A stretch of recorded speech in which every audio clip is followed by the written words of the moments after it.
Assalamualaikum warahmatullahi wabarakatuh. Hai teman-teman semuanya, perkenalkan saya Isna Fauzia dari kelas 3 Perbankan Syariah C. Di sini saya akan sedikit menjelaskan tentang peranan statistik dalam penelitian, identifikasi data, serta perbedaan antara populasi dan sampel.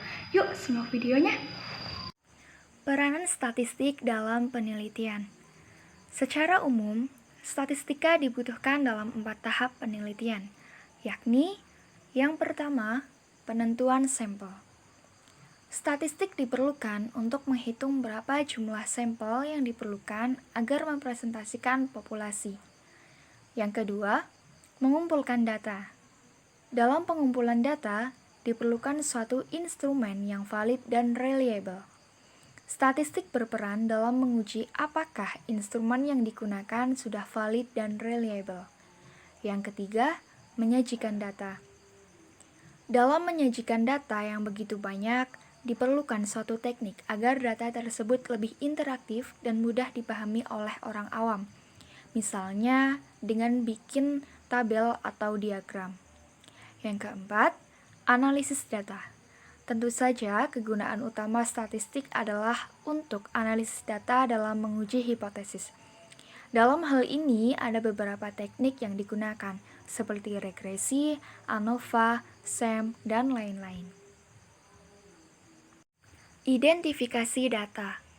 Identifikasi adalah kegiatan mencari, menemukan, mengumpulkan, meneliti, mendaftarkan, mencatat data dan informasi dari kebutuhan lapangan. Selanjutnya, yaitu tentang perbedaan antara populasi dan sampel. Namun, sebelum kita bahas tentang perbedaan populasi dan sampel, yuk kita pelajari dulu tentang pengertian populasi dan pengertian sampel. Populasi sebenarnya merupakan sebuah kelompok objek pengamatan atau riset yang pada nantinya dapat berbentuk hewan, barang, hingga manusia dan masih banyak lagi. Biasanya, sebagai bahan yang digunakan untuk riset, populasi ini mempunyai karakteristik tertentu, jelas, dan tentunya lengkap. Perlu diketahui dan dipahami bahwa populasi dapat pula disebut sebagai keseluruhan dari semua objek yang diteliti.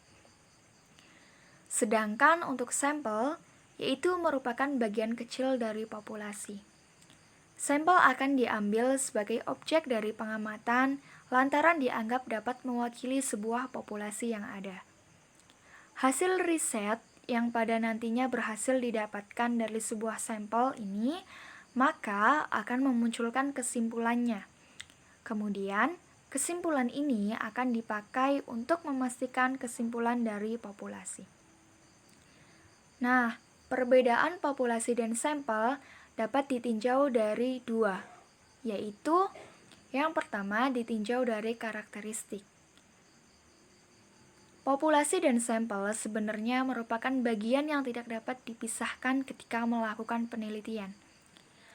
Dalam menentukan populasi dan sampel ini juga sangat perlu diperhatikan, sebab jika peneliti menggunakan populasi dan sampel kurang tepat, maka data yang terkumpul pun tidak relevan.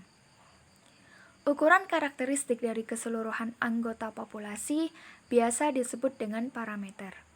Sementara, bagi ukuran-ukuran karakteristik dari sampel disebut dengan statistik. Yang kedua, ditinjau dari pengumpulan data. Mengamati seluruh anggota populasi atau biasa disebut dengan sensus atau pencacahan lengkap dapat dipelajari dengan melakukan pengumpulan data dan informasi. Sementara, kegiatan mengumpulkan data dan informasi yang berasal dari sampel bagian populasi mendapat sebutan survei. Survei ini akan dilaksanakan jika sensus sudah mulai terasa sulit untuk dilakukan. Nah, itu tadi adalah sedikit penjelasan materi tentang peran statistik dalam penelitian, identifikasi data, serta perbedaan antara populasi dan sampel. Sekian yang dapat saya sampaikan. Terima kasih kepada teman-teman yang telah menonton video ini. Semoga video ini bermanfaat ya untuk teman-teman semuanya. Saya mohon maaf yang sebesar-besarnya atas kekurangan pada video kali ini. Semoga kita dapat berjumpa di lain waktu ya. Jangan lupa jaga kesehatan kalian dan jangan lupa tetap bahagia. Terima kasih. Wassalamualaikum warahmatullahi wabarakatuh.